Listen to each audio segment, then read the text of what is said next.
அன்பார்ந்த சகோதர சகோதரிகளுக்கு அஸ்ஸலாமு அலைக்கும் வரஹ்மத்துல்லாஹி வபரகாத்துஹு. குர்ஆனை மனனம் செய்வதற்கு தடையாக இருப்பவைகள்: அவசரப்படுதல்.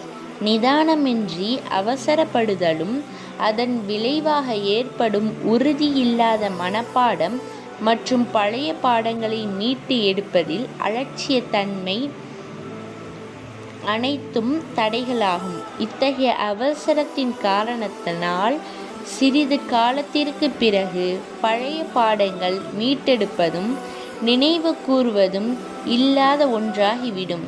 இறுதியில் குர்ஆனை மனனம் செய்வதிலிருந்து அதில் தொடர்வதிலிருந்தும் முழுமையாக நின்றுவிடுவதற்கு இது காரணமாகும்.